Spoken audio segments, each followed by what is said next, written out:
ভাড়া ডবল। তারপর আগে তো মাল যে কোনো সময় নিয়ে যাওয়া লাগতো, এখন তো ডবল ভাড়া দিয়ে বিভিন্ন জায়গায় পাঠান লাগে মালটাল।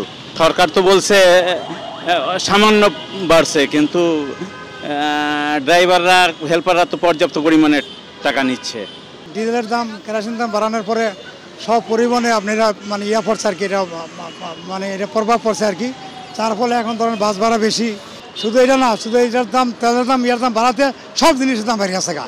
তো এখন এই সরকার বলতেছে এত উন্নয়ন করছে, এত সরকার এই ডিজেলের দাম কেন বাড়াইলো, মানুষের পাবলিক কেন চড়াই দিল? সরকার যদি এতই উন্নয়ন করা থাকে, এত প্রবৃদ্ধি বাইরে থাকে, তাহলে পাবলিকের কেন মানে এত কষ্ট? হঠাৎ করে বাড়ানো উচিত নেই, এবার বাড়ানো উচিত নেই, কারণ মানুষের একটা দুর্ভোগ, সব জিনিস দাম বেড়ে গেছে গা। মানে এটার এর প্রেক্ষিতে একটা লিঙ্ক, সব জিনিস দাম বেড়ে গেছে গা। তেলের দাম বাড়তি, সপ্তাহের দাম বাড়তি, এরপর আমরা মনে করেন যে চলতে গিয়ে অনেক কষ্ট। হঠাৎ করে আসলে তেলের দাম বৃদ্ধির কারণে আমাদের সবকিছু পণ্যের দাম বৃদ্ধি হয়ে গেছে। দেখা যাচ্ছে যে কোনো আমরা যাত্রীবাহী বাসগুলোতে যখন আমরা উঠতেছি, তো আসলে সব সময় প্রতিটা বাসেই কথা কাটাকাটি বা গ্যাঞ্জাম হচ্ছে, যে ভাড়া নিয়ে কথা হচ্ছে। আপনার দেখা যাচ্ছে 10 টাকার ভাড়া চাই 20 টাকা। সরকার হয়তো একটা বাজেট দিচ্ছে, তার উপরও তারা বেশি দাবি করে, এগুলো নিয়ে অনেক গ্যাঞ্জাম হচ্ছে। হঠাৎ করে তেলের দাম বৃদ্ধির ফলে অনেক পণ্যের দাম বেড়ে গেছে। মানুষের আয়ের ইনকাম সোর্স কম, বাট দেখা যায় দ্রব্যের মাল প্রতিদিন নিয়ত বেড়েই চলছে। তো মানুষের আয়ের উৎস না থাকলে কিভাবে কি মানুষের দ্রব্যের মূল্য এত যদি বেড়ে যায়, সেক্ষেত্রে মানুষের তো চলাটাই মুশকিল হয়ে যায়। তেলের দামটা তো অনেক বেড়ে যাচ্ছে দিন দিন। শুধু তেলের দাম না, প্রতিদিন নিত্য দ্রব্য জিনিসের দাম প্রতিদিন বেড়েই চলছে।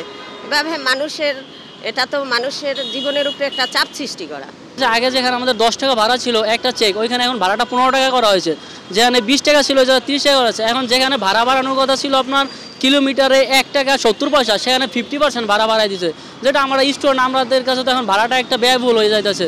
জনগণের মতামত নেওয়া উচিত ছিল, যেহেতু তারা একটা মানে আমাদের কাছে কোনো মতামত না নিয়ে নিজস্ব একটা দায়ভার আমাদের উপর চাপাই দেওয়া হয়েছে, এটা আমাদের অযৌক্তিক মনে হয় আমার কাছে।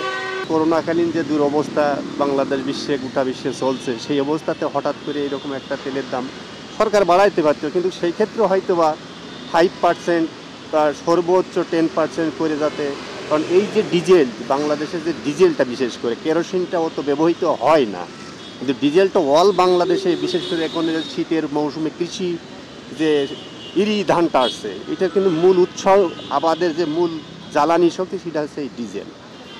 হঠাৎ করে এটা দেওয়ার পরে ধরেন ওখানে আপনার ব্যয়ভার বহন বাইরে যাবে, সেই ক্ষেত্রে এই সব কিছু আসলে জনগণের উপরে এসে পড়বে।